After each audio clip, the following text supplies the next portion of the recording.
Welcome back to the channel, everybody. I am McAlphaning. Please subscribe to the channel if you haven't already. I would greatly appreciate that. And if you could, please click that like button, turn it into a rocket, and send it to the moon. So I discovered, I think, something very interesting. I was doing a lot of research concerning Visa, Tala, and Stellar, okay? Because of the last video that I was talking about Visa, I was very interested to see if they had done anything more extensive with their cross-border payments. And so I start diving in, uncovering layers, just peeling back layers of Visa business connections. And I stumbled across this web page here, and it said Visa B2B connects multilateral network delivers B2B cross-border payments that are predictable, secure, and cost-effective for financial institutions and corporate clients. Now, as soon as I read that and I heard cross-border payments, I said, oh, okay, well, let me go a little bit further because I'd like to know what businesses are tied to this. So then I know how much revenue or capital, rather, could be flowing through this possible pathway, because of course, when it comes to us, and we're talking about Tala leveraging Stellar, utilizing Stellar blockchain, Lumens, okay, and Visa leveraging Tala and Stellar to facilitate their cross-border payments, what does it do to that price? If we're talking about an exponential amount of money flowing through Stellar coming from Visa, so every little bit of information we get on money that could be possibly coming into the Stellar blockchain can give us an idea of where that price can go and how parabolic it can go. It also lets us know to have our ears listening for these particular catalysts, okay? So I scroll down a little bit further and it says global payments through a single connection. Visa B2B Connect is an innovative multilateral payment network offering you an alternative cross-border solution that can address the unpredictability associated with the current correspondent banking process. So here you see, okay, that Visa is actually making a case against the legacy system.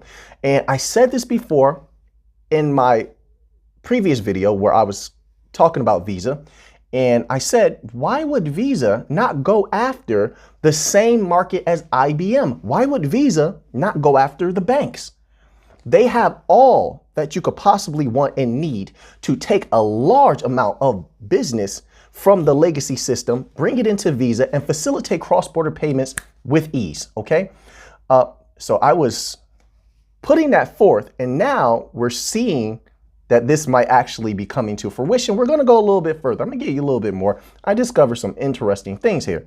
So it says, building on Visa's reputation and expertise, Visa B2B Connect provides optimized liquidity, and ability to rationalize correspondent relationships. Now, after reading this, I said, there has to be more. Let's search a little bit further. There has to be more to this. So then I did another search, okay? And I discovered that at a particular time, there was a company called FIS that integrated itself with Visa in connection with these dealings, okay? And I had to ask myself, well, what is FIS? Well, first, let's see how FIS has built a relationship with Visa. So then I did a search and I pulled this up. It says FIS integrates into Visa B2B Connect platform. Let's read a little bit further. It says Visa Inc. and FIS are joining forces to enable FIS commercial financial institution clients to quickly and securely access the Visa B2B Connect platform globally. Visa B2B Connect will be available to FIS customers. Keep that in mind. We're gonna get deeper a little bit later. FIS customers who are looking for an innovative, fast, and transparent way to process high-value corporate cross-border payments. High value. What did I say before? For us, holders of the banking coins, high daily transactions, Okay, a high amount of daily transactions plus a high transaction value equals that price going parabolic. If you have a gargantuan amount of transactions moving across the blockchain, okay, causing congestion, by the way, which is going to trigger surge pricing, but that's another thing to cover. A gargantuan amount of transactions paired with a high average transaction value equals that price going parabolic and us getting filthy rich. I can't say it any more serious than that. Let me read that again. This is from usa.visa.com. So it's coming straight from them. It says, fast and transparent way to process high value corporate cross-border payments, high value.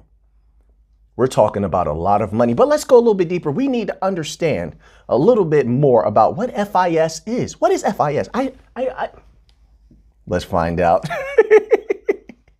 Okay, so list of FIS core banking customers. Since 2010, our global team, this is from appsruntheworld.com, okay? And this is for the FIS core banking section. It says, since 2010, our global team of researchers have been studying FIS core banking customers around the world, aggregating massive amounts of data points that form the basis of our forecast assumptions and perhaps the rise and fall of certain vendors and their products on a quarterly basis. So they're keeping up with them on a quarterly basis. So this is an up-to-date list at this particular time. It says companies using FIS core banking for core banking solutions include Citizens Financial Group, Inc., a United States-based professional services organization with, well, we don't have to worry about the employees, but revenues of $6.91 billion. State Bank of India, a United States-based banking and financial services organization with revenues of $3.8 billion. CIT Group, okay, that has a revenue of $2.34 billion. Bank Lumi, it says it has revenues of $445 million. Okay, so then they have a pie chart here, and it shows you what percentage of their business a particular sector is. It says banking and financial services is 81% of FIS's business. 81%. And we saw that just the few clients that they put out here are in the billions of revenue. Okay, now I'm not saying that that's all going to make it into their cross-border payments aspect of what Visa is trying to do, but it shows they're working with high-value clients. They're working with clients that are moving a large amount of capital. Okay, so let's return to that original document, and it says this. Through this relationship, FIS is integrating its solution with Visa B2B Connect to enable FIS and Visa's mutual bank clients to send their corporate clients B2B payments directly to and from another participating bank, removing friction associated with multiple intermediaries for any given business-to-business transaction. Let me say that again. So they're only worried about their bank clients. This is who FIS is bringing to the table for Visa. It says, once again, through this relationship, FIS is integrating its solution with Visa B2B Connect to enable FIS and Visa mutual bank clients to send their corporate clients B2B payments. Banks, more banks dealing with Stellar. But now, see, the only thing is we just don't have a count. But does it really matter? Does it really matter how many? There might matter how many, but this is enough. So now we know that we not only have IBM bringing in a multitude of banks to the Stellar blockchain, which is going to make that price go absolutely insanely parabolic. We now have Visa bringing in banks to Stellar, XLM, possibly because they're leveraging Tala for their cross-border payments, which is leveraging Stellar Lumen, Stellar blockchain, okay? But FIS is a major player. So here we're on nlift.com, and let's just give a read to this beautiful, beautiful paragraph that could lend to us having a bit of an inkling into just how parabolic that run is going to be once CBDCs and the banking system mass adopts Stellar XLM. This is what it says. We have data on 1,026 companies that use FIS Global. The companies using FIS Global are most often found in the United States and in the banking industry. 1,026 companies, and a large percentage of that is in the banking industry. What does all that capital flowing through the Stellar blockchain, leveraged by Tala, which is being utilized by Visa, what does it do to that price? Money. I was about to sing the money. I did sing it. So, FIS Global is most often used by companies with 1,000 employees. That's not the interesting part, in my opinion. And $1,000 million in revenue. Let me say that again. They're most often used by companies with $1,000 million in revenue. FIS is the world's largest global provider dedicated to banking and payment technologies. FIS holds leadership positions in payment processing and banking solutions, providing software services and outsourcing of the technology that drives financial institutions. So listen, Lumen's holders, I know some people are very impatient, and I can understand that. I respect that.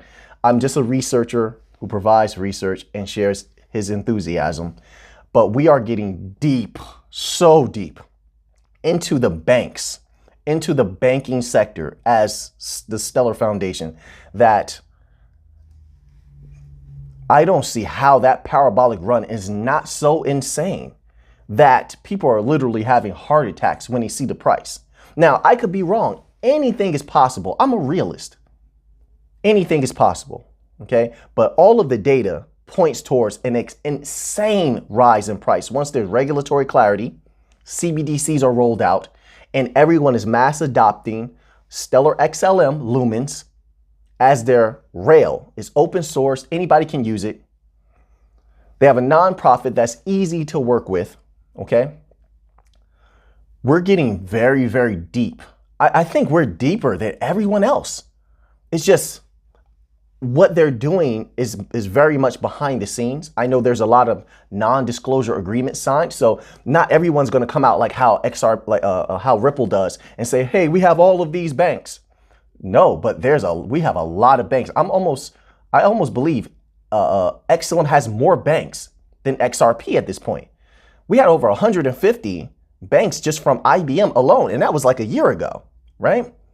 And they haven't put out an update since that time. Now we have Visa working with FIS, who has a 2.4% global market share in the banking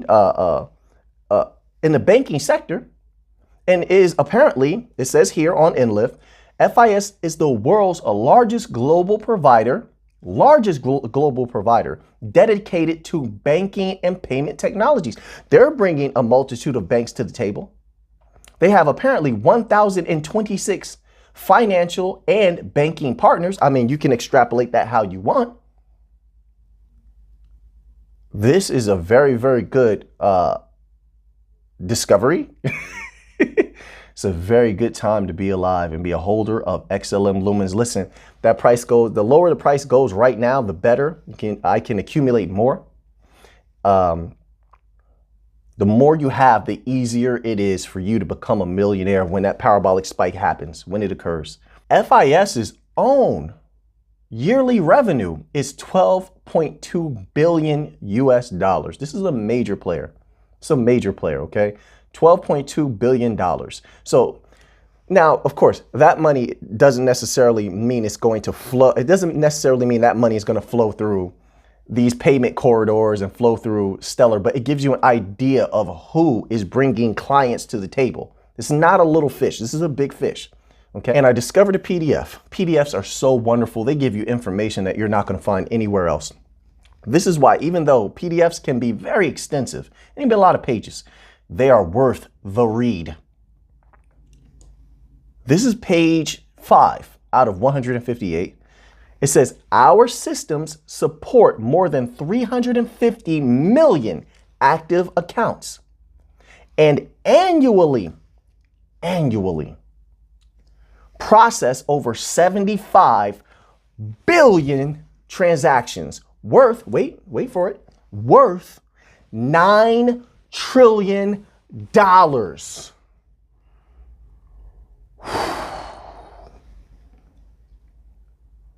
$9 trillion. If even a modicum of that is flowing through XLM, Stellar Blockchain, it doesn't stay at 34 cents. It doesn't stay at 35 cents. What does it do to that price? Could it rise? Raise? Could it raise? Raise it. Could it raise? Do some people out there get the JoJo reference? Raise it tall. It will raise $9 trillion. Let me read that again. Let me just read that again. Our systems support more than 350 million active accounts. That's a lot of accounts, which equals to a lot of traffic. If we could even get a modicum of those accounts utilizing the Stellar blockchain, okay, through Visa and Tala, and annually processes over 75 billion transactions. 75 billion. Remember, they said that these are high value transactions. 75 billion high value transactions. What does it do to that price? Muy linda, mi gente. We're getting serious right now. I mean, I can barely joke. It's getting so serious. I got to stop counting money in my head while I'm doing the video because I almost got lost. I almost lost my place. I was counting money in my head. 75 billion transactions, and each one is a high value transaction. Worth in excess of $9 trillion. Trillion dollars. What does, if we get even a piece of, let's just jump off a cliff and say we got half of that, right? What does it do to that price? Muy linda, mi gente.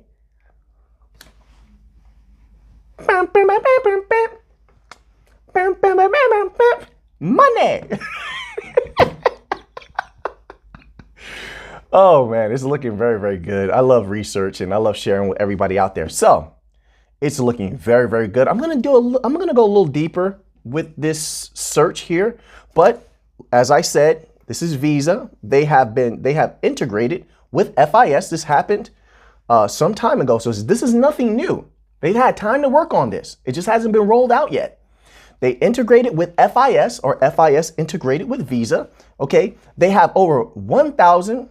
Let's get the right number. They have over 1,000 financial and banking partners they brought to Visa for cross-border payments. Visa is leveraging Tala. Tala is leveraging Stellar blockchain for the cross-border payments. Ooh, we're on fire. We're on fire.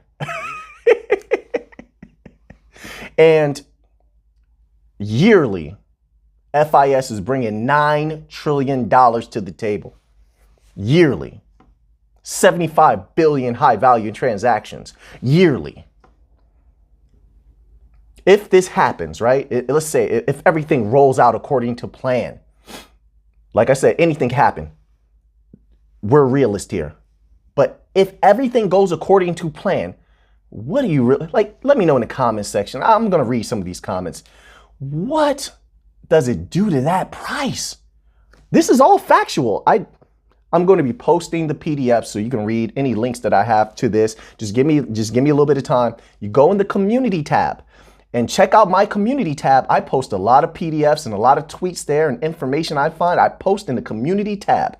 Sometimes I do post a lot of the very, very impactful information on the members tab, but there's a lot I post there. Check that community tab out and you can read this for yourself. So I don't know what else to tell you. If you don't like XLM and you don't think that these prices are delicious, I don't know what your appetite is like, because I'm hungry. And I'm eating XLM. I'm gobbling it up every chance I get. Every dip is a beautiful thing. I hope it goes lower. That price action isn't shocking. That price action is comforting, because nothing matters until there's regulatory clarity, and it doesn't matter until CBDCs are rolled out and there's mass adoption by financial institutions like Visa, IBM. Okay, it's the IBM, it's their financial wing that's really leveraging HBAR and Stellar. So now that you have that information, what are you going to do with it? I know what I'm going to do with it. So until next time, let's get to the money.